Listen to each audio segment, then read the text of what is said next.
Shabbat Shalom, nous sommes Parashat Hokat, il y a énormément de sujets, nous allons parler et reparler du sujet que Moshe Rabbeinu a dû, au lieu de parler au rocher, il l'aurait frappé. Vous savez que cette péripétie était déjà à la sortie d'Égypte, que Am Israël est sorti d'Égypte, ils sont venus à Mara et ils avaient très soif. Et Akadosh Baruch Hu il lui a dit prends ton bâton et tape le rocher et il va sortir de l'eau.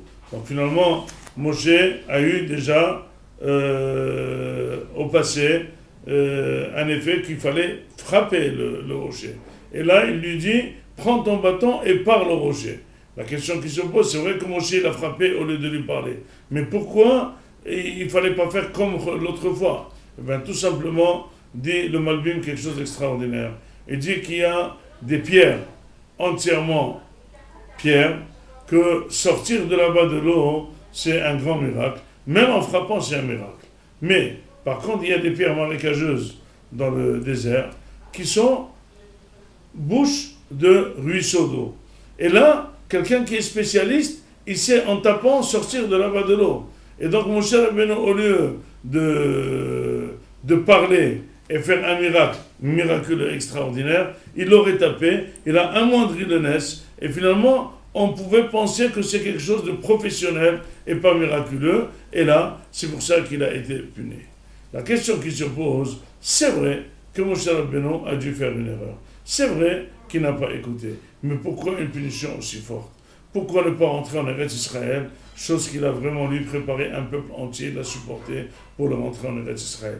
Pourquoi il est taxé d'adjectifs très forts, que vous avez dévalorisé mon nom, vous m'avez vraiment offensé, mon cher Rabbeinu, dire qu'il a offensé Akadosh Baruch Hu, qu'il a diminué le nom d'Akadosh Baruch Hu, il a fait une erreur. Et surtout, dire qu'il aurait fait Keilo exprès, ça n'a aucun sens. Comment ça se fait que mon cher Rabbeinu, chaque fois on rappelle que cette erreur lui a coûté le prix de ne pas entrer en Eretz Israël parce qu'il a parlé, il a frappé la pierre au lieu de lui parler, etc. etc. Quel est l'enjeu de cette faute? Eh bien, tout simplement, mon cher Rabbeinu, ayant écouté Am Israël, ils ont parlé comme des personnes très externes du monde de la Torah. Ils nous ont parlé comme des gens de la rue, comme si jamais ils n'ont eu aucun miracle. Il n'y avait pas d'âme, il n'y avait pas de Sfardéa, il n'y avait pas Makad Bechorot, il n'y avait pas Kirat Yamsouf, il n'y avait pas Lamad. Et là, vraiment, parler avec un manque de confiance par rapport à Kadosh Baruch Hu et se révolter de manière très très forte. Là, il a dit, ça ne vaut pas le coup de leur faire un miracle, ou disons, ils ne méritent pas le miracle. Et c'est pour ça que Moshe Rabbeinu, il a très bien compris ce qu'il a dit à Kadosh Baruch Hu. Il a toujours très bien compris, il n'a pas fait d'erreur, mais il a décidé sur mesure. Vu la révolte très méchante et négativiste du peuple, il a dit, il ne mérite pas de miracle. Je ne fais pas de miracle, je ne fais pas de miracle.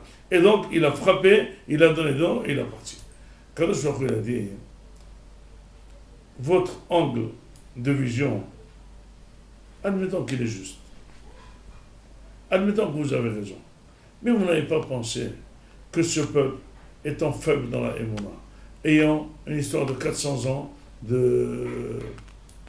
d'esclaves, que chaque fois sa Emouna, elle se rabaisse. Est-ce que vous ne pensez pas qu'il fallait tout de même faire un effort d'essayer de le relever avec un miracle, même si ça ne va pas les relever énormément, mais ça va encore un petit peu les soutenir? Sachez que finalement, le fait de leur manquer ce miracle, eh bien, ils sont restés à un état, moi, Kadosh Baruch Hu. Et donc, vous avez dévalorisé mon nom. C'est vrai que vous ne l'avez pas fait exprès, mais vous n'avez pas pris dans votre décision l'optique que même si quelqu'un ne mérite pas le Ness, il faut tout de même faire un effort de lui faire le Ness. Parce que Am Israël est malade. Imaginez-vous que quelqu'un qui est un malade à l'hôpital, et le médecin dit il n'y a rien à faire. Qu'est-ce qu'on va faire? Il va terminer. Mais celui qui aime le malade, il dit, je vous en prie, donne-lui un comprimé, faites-lui une seringue, faites-lui encore un traitement, essayez, je vous en prie, mais vous voyez que c'est terminé. Non. Aimer Am Israël, aimer Akadosh Baruch Hu, c'est tirer cette dernière chance, peut-être, pour repousser, pour remonter à Israël. Et c'est ça ce qui vaut la punition de Moshe Rabbeinu.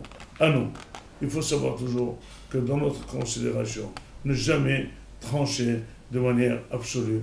Il y a une relativisation. Cette relativisation doit émaner d'un amour propre de la personne qu'on veut aider. Et là, vous verrez très bien que les décisions vont changer de but en blanc, vu l'amour qu'on accorde à la chose. Celui qui aime Akadosh Baruch Hu, il va faire un grand effort et il va essayer par tous les moyens d'être Mekadesh Shem Shamayim. Shabbat Shalom.